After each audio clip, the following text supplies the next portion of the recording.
नमस्कार। चलिए आज बात करते हैं बिहार की 2026-27 की आर्थिक रणनीति के बारे में। इसे ऐसे समझिए कि यह आने वाले सालों के लिए बिहार की आर्थिक यात्रा का एक नक्शा है और हम इसके हर एक पहलू को समझने की कोशिश करेंगे। और इसी आइडिया को पकड़कर आगे चलते हैं। अगर बिहार की अर्थव्यवस्था एक जहाज है, तो ये बजट उस यात्रा का नेविगेशन चार्ट है। देखिए, मंजिल तक पहुंचने के लिए एक अच्छा नक्शा और उसे अमल में लाने का मजबूत इरादा दोनों ही चाहिए होते हैं। तो देखिए, जैसे किसी भी जहाज को सही रास्ते पर रखने के लिए लंगर होते हैं ना, जो उसे भटकने से रोकते हैं, ठीक वैसे ही बिहार की आर्थिक योजना 3 मजबूत लंगरों पर टिकी है। ये ऐसे लक्ष्य हैं जिनसे कोई समझौता नहीं हो सकता और यही पूरे इकोनॉमिक स्ट्रक्चर की नींव है। पहला और सबसे जरूरी लंगर राजकोषीय घाटे को जीएसडीपी यानी ग्रॉस स्टेट डोमेस्टिक प्रोडक्ट के 3.0% के अंदर रखना। ये समझ लीजिए कि ये वित्तीय अनुशासन की एक लक्ष्मण रेखा है जो ये पक्का करती है कि राज्य अपनी चादर से ज्यादा पैर न पसारे। दूसरा लंगर है रेवेन्यू सरप्लस का टारगेट हासिल करना, जो जीएसडीपी का 0.79% है। अब आसान भाषा में कहें तो इसका मतलब ये हुआ कि राज्य अपने रोजमर्रा के खर्चों जैसे कि सैलरी, मेंटेनेंस, इन सब से ज्यादा कमाई करेगा और ये किसी भी हेल्दी इकोनॉमी के लिए एक बहुत अच्छा साइन है। और तीसरा लंगर वो है राज्य के कुल कर्ज को कंट्रोल में लाना और उसे जीएसडीपी के 35.9% तक नीचे लेकर आना। सीधी सी बात है, कर्ज का बोझ जितना कम होगा, भविष्य में विकास के कामों के लिए उतना ही ज्यादा पैसा बचेगा। तो ये तीनों लंगर मिलकर ही एक मजबूत आर्थिक भविष्य की नींव रखते हैं। लेकिन देखिए, कोई भी सफर इतना आसान तो होता नहीं है ना? इस जहाज के रास्ते में भी कुछ बड़े तूफान हैं और सबसे पहली चुनौती है एक ऐसा बजट जो कागज पर तो बहुत अच्छा लगता है लेकिन हकीकत से काफी दूर होता है। और यहीं पर बजट की क्रेडिबिलिटी, मतलब उसकी विश्वसनीयता पर एक बड़ा सवाल खड़ा हो जाता है।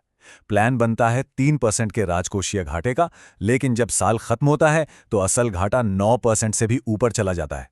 ये तो ऐसा हुआ जैसे कंपास ही खराब हो और जहाज को गलत दिशा में ले जा रहा हो।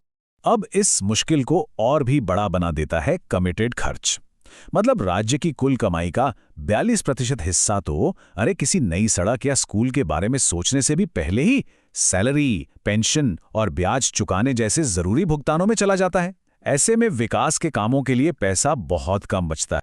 और ये स्लाइड तो जहाज के इंजन की असलियत दिखाती है। बिहार अपने टोटल रेवेन्यू का, आप देखिए, 74% हिस्सा केंद्र सरकार से मिलने वाले फंड पर डिपेंडेंट है। इसका मतलब साफ है कि राज्य का अपना इंजन यानी खुद की कमाई काफी कमजोर है और ये उसे बाहरी मदद पर बहुत ज्यादा निर्भर बना देता है। और इतना ही नहीं, जहाज में कुछ ऐसे छेद भी हैं जहां से पैसा लगातार बह रहा है। ये हैं राज्य के सरकारी उद्यम यानी एसपीएसईज। राज्य के 15 सरकारी उद्यम मिलकर 2,848 करोड़ रुपए का जबरदस्त घाटा कर रहे हैं। ये एक बहुत बड़ी रकम है जो बस यूं ही बर्बाद हो रही है। अब ये 2,848 करोड़ रुपए सिर्फ एक नंबर नहीं है, ये एक बहुत बड़ा मौका है जो हाथ से फिसल गया। जरा सोच कर देखिए, इतने पैसे से तो एग्रीकल्चर सेक्टर में जो भी निवेश की कमी है वो पूरी की जा सकती थी और शायद राज्य की तस्वीर ही कुछ और होती। चलिए, तो अब तक हमने समस्याओं की बात की, अब जरा समाधानों पर नजर डालते हैं। आखिर इस जहाज को वापस सही रास्ते पर लाने और इसके इंजन को ताकत देने के लिए क्या किया जा सकता है? तो सबसे पहला कदम तो यही है कि जहाज के अपने इंजन को ताकतवर बनाया जाए। इसके लिए 2 एरियाज पर फोकस करना होगा जहां ग्रोथ की काफी गुंजाइश है। एक तो है बिजली पर लगने वाले टैक्स, जिसमें 35% की बढ़त का अनुमान है, और दूसरा है लैंड रेवेन्यू, जिसमें 17% की ग्रोथ देखी जा सकती है। ये राज्य की अपनी कमाई बढ़ाने के सबसे सीधे तरीके हैं। इसके बाद बारी आती है पैसों के सही इस्तेमाल की, मतलब पैसा सही जगह पर लगाना। ये टेबल साफ साफ दिखा रही है कि बिहार को कहाँ ज्यादा ध्यान देने की जरूरत है। जैसे कि एग्रीकल्चर और सड़कों जैसे जरूरी सेक्टर्स में यहां खर्च नेशनल एवरेज से काफी कम है, तो इसे बढ़ाने की जरूरत है। वहीं एजुकेशन और हेल्थ में जो अच्छा निवेश हो रहा है उसे जारी रखना भी उतना ही जरूरी है। और अब बात करते हैं उन छेदों को बंद करने की जहां से पैसा बह रहा है। एसपीएसएस को सुधारने के लिए एक 2 पार्ट प्लान है। पहला, जितने भी पुराने अटके हुए खाते हैं उनको क्लियर किया जाए ताकि हिसाब किताब साफ हो। और दूसरा, उन 15 कंपनियों में बड़े बदलाव किए जाएं जो लगातार घाटा दे रही हैं। और आखिर में बात सिर्फ पुरानी समस्याओं को ठीक करने की नहीं है, बल्कि भविष्य के लिए नए इंजन तैयार करने के भी है। इसमें सुल्तानगंज और रक्सौल में नए हवाई अड्डे बनाना, किसानों के लिए कोल्ड स्टोरेज की सुविधाएं तैयार करना और शहरी इलाकों में महिलाओं के लिए पिंक टॉयलेट और बसें जैसे पहले शामिल हैं।